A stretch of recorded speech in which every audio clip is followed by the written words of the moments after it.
खुन्नस बस 3 तारीख को घटना दिखा के 9 तारीख में एसओ पंडित त्रिपाठी ने मुकदमा दर्ज कराया और शाम को 6 बजे पंडित त्रिपाठी फ़ोन करके उज्ज्वल मिश्रा को बुलाए। पत्रकारों, ये आपके कलम का सवाल है। आप अपनी कलम की स्याही को अखबारों के पन्नों में कुर्बान कर दीजिए अगर आप अपनी जमीरियत को जिंदा रखना चाहते हैं, क्योंकि ये चोट लोकतंत्र के चौथे स्तंभ पर है। ये परिवार आज इस मुकदमे की वजह से बिखर गया है।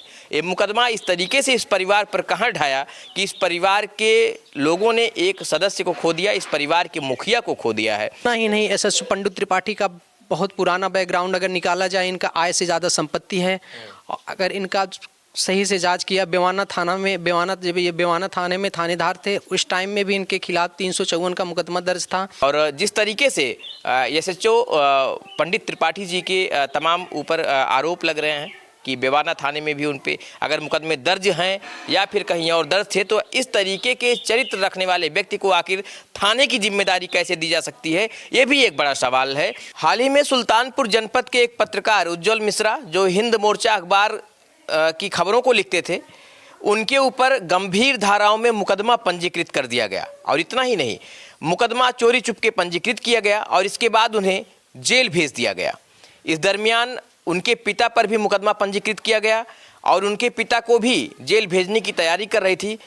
उनके पिता इस फर्जी मुकदमे के सदमे को नहीं झेल पाए, जैसा कि आज लोक भारती अखबार में भी प्रकाशित हुआ है, और जिसकी वजह से उनकी दुखद मृत्यु हो गई।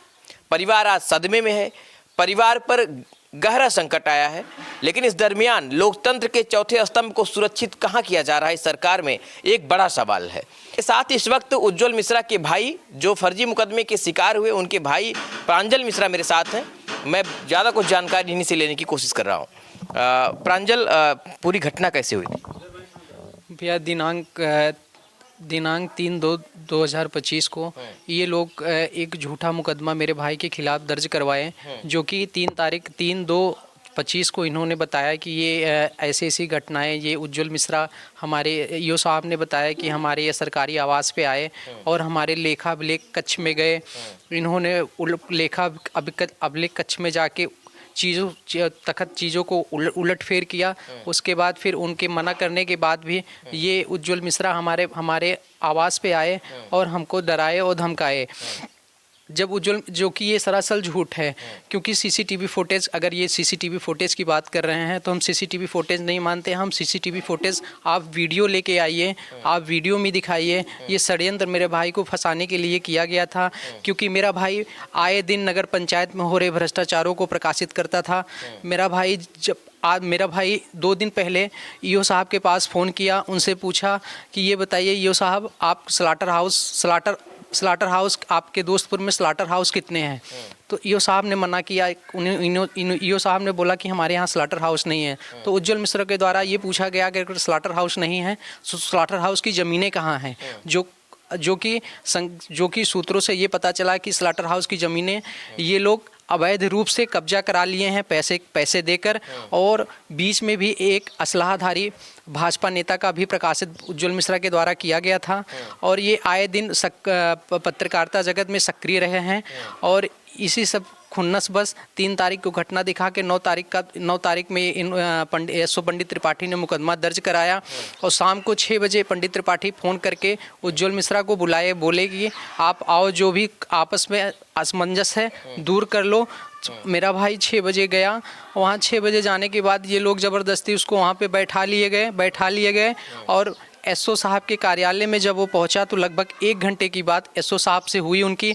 और एसओ साहब, वो भाई मेरा जाते ही अपना रिकॉर्डिंग ऑन किया, जबकि एसओ साहब से 1 घंटे तक उनसे बात हुई। और बात के दौरान उन्होंने, एसओ साहब ने ये माना कि ये पूरा षड्यंत्र ईओ साहब ने किया है।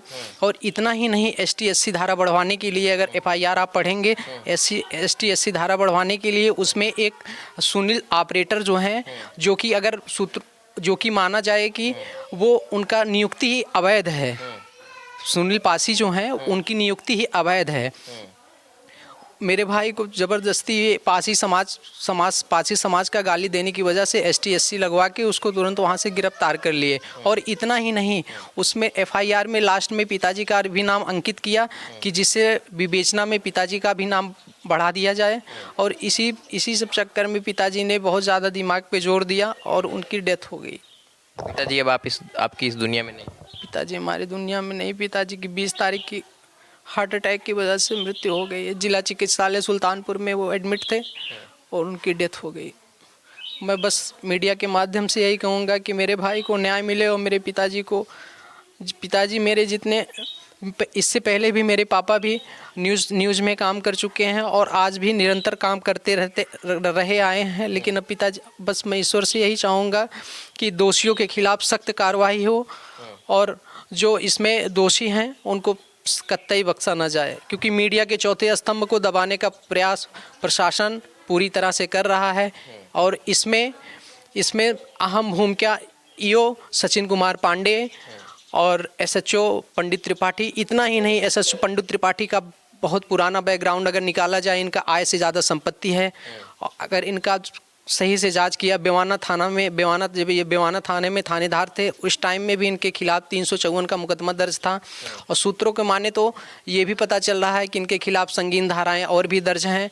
9 फरवरी को ही SHO साहब ने फ़ोन करके उज्जवल को बुलाया। 9 तारीख को, हाँ 9 तारीख को फ़ोन करके शाम को 6 बजे उज्जवल मिश्रा को बुलाया, बोला कि आप आइए, आपका जो भी आप EO साहब से या हमसे जो भी कुछ दिक्कतें हैं आप आइए, हमसे दूर करिए, हम सब मिल के दूर कर देंगे। यानी शाम को 6 बजे बुलाया गया। अच्छा, ये गिरफ्तारी कहाँ दिखाई गई है? ये गिरफ्तारी 10:30 बजे दिखाई गई है। थाने से मान के चलिए लगभग 500 मीटर दूरी पे दिखाई गई है।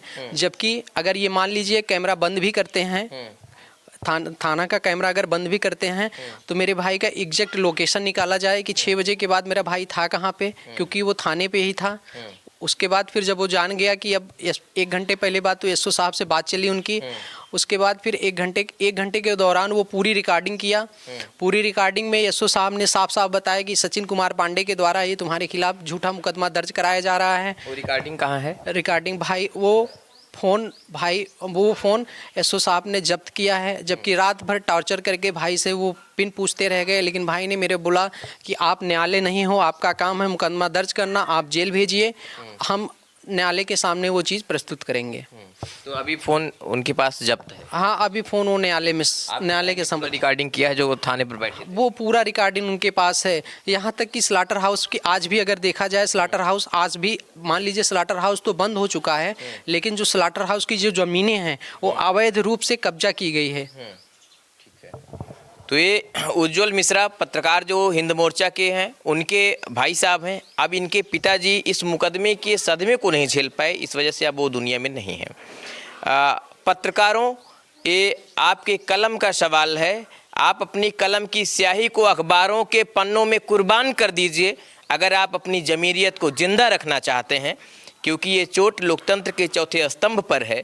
कि इनके उज्जवल के भाई का कहना, जो मेरे बगल बैठे हैं, इनका कहना है कि पहले SHO पंडित त्रिपाठी के द्वारा थाने में बुलाया जाता है, बुला करके वार्ता की जाती है और इसके बाद गिरफ्तारी 10 बजे दिखाया जाता है कहीं और पर। तो कुल मिलाकर बात यह है कि इस पूरे मुकदमे की विवेचना, पूरी जांच बड़ी गहनता से की जानी चाहिए। ये परिवार आज इस मुकदमे की वजह से बिखर गया है।